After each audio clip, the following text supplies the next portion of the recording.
Donne, impresa, credito e prospettive di crescita. Questo è il titolo della 2 giorni formativa di Donne Impresa che torna finalmente in presenza e parte dal Veneto e precisamente a Pescantina in provincia di Verona.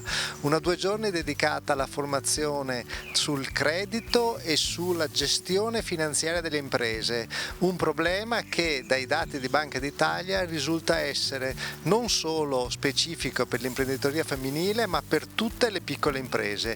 In particolare le donne però affrontano poi l'accesso al credito in maniera più difficoltosa rispetto agli uomini e da qui la necessità di avere maggiore formazione, maggiore competenza. La gestione del corso è tenuta da funzionari della Banca d'Italia, diverse le autorità che sono venute a portare un indirizzo di saluto, ieri l'onorevole Rotta, presidente della Commissione Ambiente della Camera dei Deputati, oggi c'è il presidente dell'Union Camere regionale Veneto Mario Pozza e vicepresidente nazionale di Union Camere, il direttore nazionale di Confartigianato Mammoli e chiuderà Elena Donazzan, l'assessore alla formazione e al lavoro della Regione Veneto.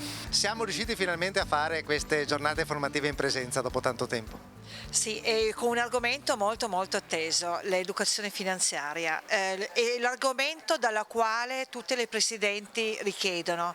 L'imprenditrice è formata, però capire anche oltre, e noi abbiamo l'onore di avere la Banca d'Italia, capire come ci si deve muovere per lavorare meglio, per capire come portarsi nelle banche, con che linguaggio utilizzare, dove utilizzare i suoi parametri per potersi muovere. Questo è fondamentale per il benessere dell'azienda e se l'imprenditrice va bene tutto il paese, questo lo sappiamo.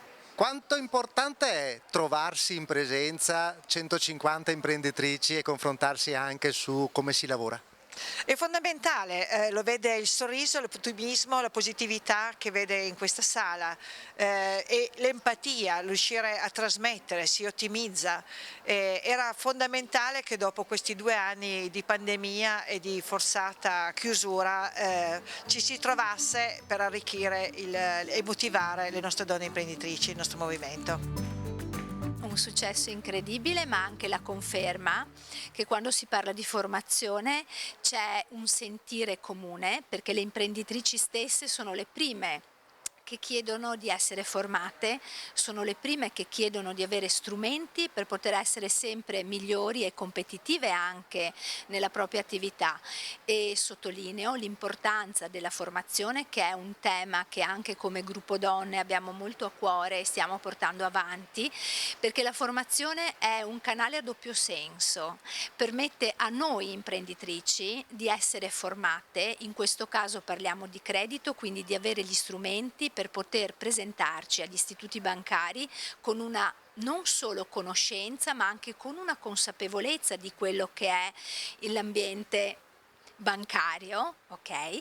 Ma anche permette agli nostri stessi formatori di cogliere quelle giuste peculiarità, in questo caso delle imprese artigiane, e quindi di essere anche loro in grado di fornirci sempre e maggiormente le informazioni che a noi servono. Quindi è una formazione che serve a noi, ma serve anche ai nostri relatori, perché attraverso, ripeto, questa formazione anche in questo caso la Banca d'Italia ha la possibilità di raccogliere informazioni su quelle che sono le tipicità delle imprese artigiane, soprattutto micro, piccole e medie imprese, perché è ancora un ambiente, un universo in cui ci sono poche informazioni a disposizione dei nostri istituti di credito. Una platea importante ma anche dei relatori importanti, a parte Banca d'Italia che è venuta a presentare questa nuova iniziativa e a fare la 2 giorni di formazione, si sono alternati un onorevole, il presidente della Camera di Commercio di Verona, il presidente di Union Camere regionale, poi ci sarà il direttore nazionale di Confartigianato, insomma sono venuti molti a salutarvi.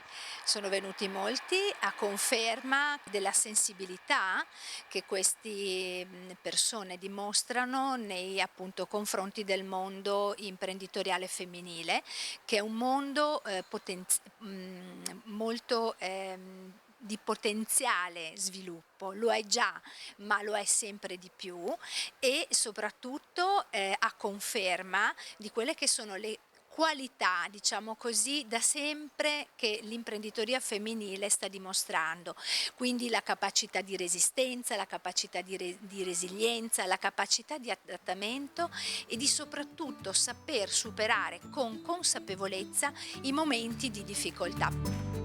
Approfondire il tema del credito è fondamentale per tutti gli imprenditori, soprattutto i piccoli, perché Banca d'Italia ieri ha detto che i piccoli sono poco informati. Le donne però sono formate tanto quanto i piccoli, ma hanno bisogno comunque di avere più coraggio, perché poi accedono poco al credito. Sì, è evidente che per le imprese femminili ci sia una maggiore difficoltà nella relazione con gli istituti di credito e le banche, in quanto normalmente è più difficile avere, diciamo, delle garanzie proprie da poter presentare nella richiesta di un affido in banca, e molto spesso viene chiesto appunto da parte di un familiare o di un coniuge una firma a garanzia. Questo è uno degli obiettivi anche che noi come gruppo regionale e territoriale anche di Verona ci siamo posti, cioè sostenere e diventare credibili per gli istituti come persone, come imprenditrici. Ecco, arrivare ad avere la stessa credibilità presso un istituto di credito, insomma, per quanto normalmente, trattandosi di imprenditoria femminile di piccole micro imprese, anche le relative richieste di credito sono di quote di importi molto più moderati. Comunque la Banca d'Italia ha presentato un progetto formativo fatto con le organizzazioni nazionali che prevede dei video formativi. Quanto può essere utile per un'impresa potersi aggiornare anche da soli? Allora, per me io lo ritengo fondamentale. Noi donne siamo abituate all'educazione e non è nemmeno casuale che comunque il Movimento Donne Nazionale si sia esposto dopo come primo evento in un ambito come l'educazione finanziaria, che in realtà riguarda tutte le imprese, qualsiasi genere. E lo vuol fare proprio con un messaggio, insomma, forte, cioè noi siamo innovatrici nel senso che lanciamo sempre il sasso al di là del guado. L'Unioncamere è la casa delle imprese e quindi anche dell'imprenditoria femminile. Sì, anche perché le imprese femminili contano nell'economia veneta per il 20% iscritte al registro imprese, e quindi c'è un'attenzione particolare da parte del sistema camerale anche a livello nazionale. Proprio in questi giorni stiamo rinnovando i comitati dell'imprenditoria femminile, e quindi c'è un'attività di promozione dell'imprenditoria femminile, di sostegno, e anche perché l'imprenditoria femminile all'interno del sistema camerale rappresenta tutti i comparti, e quindi abbiamo come l'imprenditoria maschile, tra virgolette, però io non vedrei distinzione, una collaborazione, perché sono anche in tramite con le associazioni di categoria, quindi ci sono tematiche esclusive per la donna imprenditrice, ma ci sono tematiche che comuni come imprenditori, e di conseguenza il contributo che una donna dà è un contributo a mio avviso molto importante, perché porta l'esperienza anche da imprenditrice, ma da mamma, ma da moglie, da sorella, in un'attività che vediamo quando c'è un successo in un'azienda, se è un successo femminile tutto il merito va ovviamente alla donna, ma per il maschio è la stessa cosa, invece dietro al maschio c'è sempre una donna che gli dà un supporto, che sia madre, figlia o sorella, questa è la realtà. Stanno arrivando anche molti finanziamenti che transiteranno anche per le Camere di Commercio attraverso il Piano Nazionale di Resilienza, ma anche finanziamenti europei. Le Camere di Commercio sono sempre in prima linea poi per offrire aiuto anche per la compilazione delle domande per le imprese. Sì, ci sono diverse risorse che arrivano proprio al sostegno dell'imprenditoria femminile, sia europee che anche nazionali. Proprio nei giorni scorsi è stato licenziato un provvedimento che vedrà le Camere di Commercio dare un contributo per far crescere l'imprenditoria femminile anche all'interno dell'impresa, quindi non solo nell'aiuto quotidiano, ma bensì nel valorizzare e far crescere l'impresa dal punto di vista professionale delle competenze. È una partita che riguarda circa 8 milioni di euro di lire, quindi sempre in prima linea e sicuramente le donne sapranno cogliere queste opportunità. Siamo orgogliosi di avere il gruppo donne nazionale qua da noi. Quando ci è stata proposta questa opportunità abbiamo subito accettato, perché insomma ci sembra importante darsi da fare proprio per tutto il territorio nazionale, e quindi la presenza di 140 iscritti dà proprio il senso di quanta voglia ci sia di uscire, di venire in presenza, di confrontarsi. L'abbiamo visto ieri, l'abbiamo visto anche questa mattina, tante domande, quindi tanta voglia di confrontarsi, di crescere, quindi insomma questa è una bellissima cosa. Io l'ho detto prima, il gruppo Donne Veronese è un gruppo che veramente mi sta dando tantissime soddisfazioni. Ringrazio la Elena Favaro a nome di tutte le altre che stanno lavorando tantissimo in questi 2 anni, e ho detto insomma le donne si devono impegnare come i giovani, devono metterci la faccia, devono presidiare le associazioni, la politica, le istituzioni. Noi ne abbiamo bisogno proprio come Confartigianato, e quindi questo è un punto di partenza, sicuramente non è l'arrivo, per poter fare molto di più in futuro. È un momento che tiene insieme la formazione, diciamo tecnica, quindi la scuola di sistema, e anche un momento in cui c'è un tentativo che noi stiamo mettendo dentro il nostro progetto più ampio, che è la formazione dei dirigenti, quindi anche quello di tornare a ridare identità, orgoglio associativo, ma non fine a se stesso, ma perché questo riteniamo possa essere utile e al servizio delle imprese che molti di questi rappresentano, oltre che a crescere se stessi. Segretario, poi un progetto che io ho visto ieri presentato a Banca d'Italia, straordinario, con le 2 organizzazioni nazionali e Banca d'Italia, questi tutorial, ma non solo, perché adesso state facendo tutta una formazione ai funzionari territoriali del credito per dare un servizio veramente molto importante per la piccola impresa. Esattissimo, diciamo che il valore vero è Banca Italia ha cominciato ad occuparsi di micro-piccole imprese, quindi credo che questo debba essere considerato uno dei risultati più importanti dell'azione che tutto il sistema Confartigianato ha portato avanti, quindi dare un segno anche a un istituto così importante che in qualche modo e spesso ha ragionato e ha posto problemi, criticità, anche termini propositivi sulla dimensione di impresa, no? Però ecco, credo che questo sia un segnale importante del valore che il nostro mondo, che ricordo sempre, questa dimensione di impresa vale il 94,% delle imprese economiche in Italia, quindi questo credo sia importante. 2, questo è, ripeto, un momento che ha due step. 1, la formazione dei formatori, che sono i colleghi di Confartigianato, gli esperti, chiamiamoli consulenti di impresa in questa nuova logica, no? Non più professionista specifico ma professionista di impresa, che noi vogliamo mettere in gioco e che a loro volta con la nostra capillarità sul territorio siamo in grado di trasferire agli imprenditori che vogliono in qualche modo acquisire maggiori competenze nel rapporto con il mondo bancario. E non è banale che ieri Banca d'Italia abbia detto siamo venuti qua ad imparare, e che vengono ad imparare dalle donne.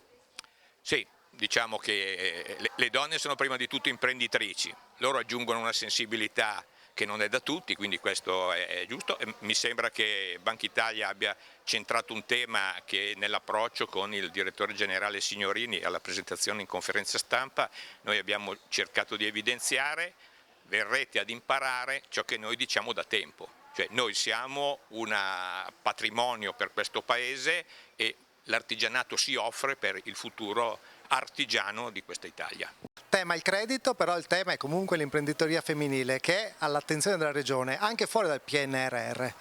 È all'attenzione della Regione e io mi compiaccio con Confartigianato perché ancora una volta intercetta bisogni, quello della crescita economica, quello della capacità di attrarre anche ulteriori investimenti, ecco, per quello avete fatto bene ed è molto opportuno parlare di credito, però parlando di un dato che è quello su cui l'Europa sta chiamando e richiamando tutta Italia, cioè l'occupabilità delle donne imprenditrici, non solo donne dipendenti, su cui noi dobbiamo investire principalmente su 2 asset. Uno è quello della formazione, perché queste donne devono avere più competenze, più capacità di affrontare le cose e passano ovviamente attraverso l'accompagnamento, e quindi l'accompagnamento si fa con dei professionisti, anche lì è formazione dedicata, il ruolo dell'associazione datoriale che aiuta nell'accompagnamento e nella crescita, e dall'altra è quello proprio degli strumenti per la conciliazione dei tempi di vita e di lavoro, quello dei servizi di un nuovo welfare che è non solo quello familiare a cui l'Italia e gli italiani e le famiglie italiane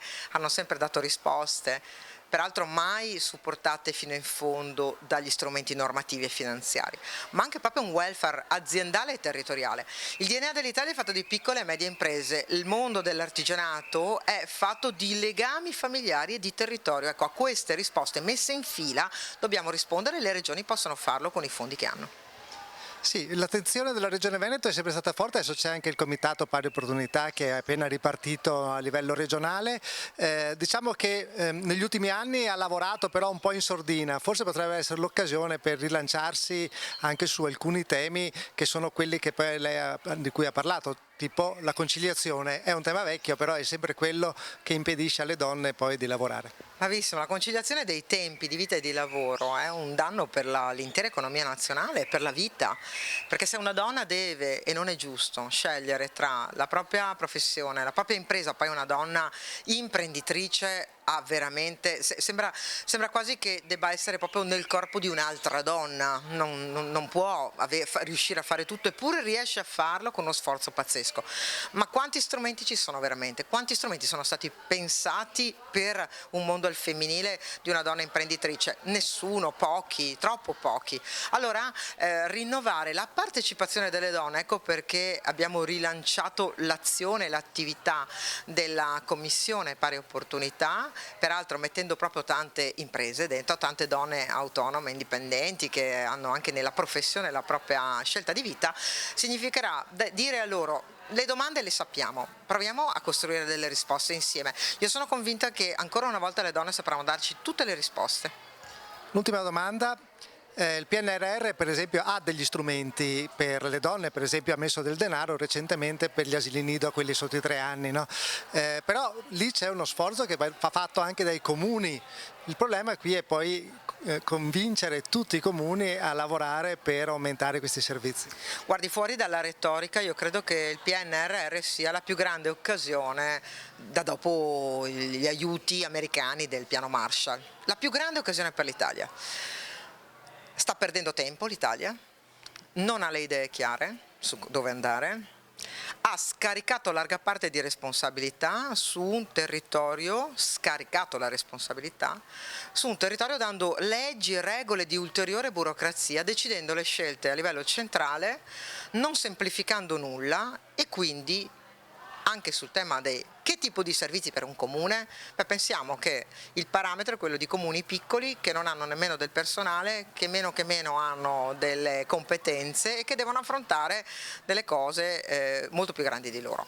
Allora noi non possiamo perdere l'occasione. Io sono dell'idea che alla voce semplificazione ci debba essere una semplificazione vera. So che Confartigianato ha fatto un lavoro importante a livello nazionale, dove ha analizzato tutte le norme che potrebbero essere legate al PNRR e ne ha proposto una semplificazione. Bene, quel grande lavoro fatto dall'associazione di categoria dov'è finito? Su quale tavolo ministeriale? Perché peraltro il governo si è dotato di una gestione centralizzata del PNRR. Ecco, io vorrei, partendo da questo, c'è un bel documento fatto con delle possibili risposte, le prendiamo, dico alla politica, cioè dico a me stessa, le prendiamo in mano, troviamo le soluzioni, e allora poi gli alibi non ci sono e allora si trovano le risposte. Allora quell'asilo nido del piccolo comune che non è in grado di farlo sarà fatto.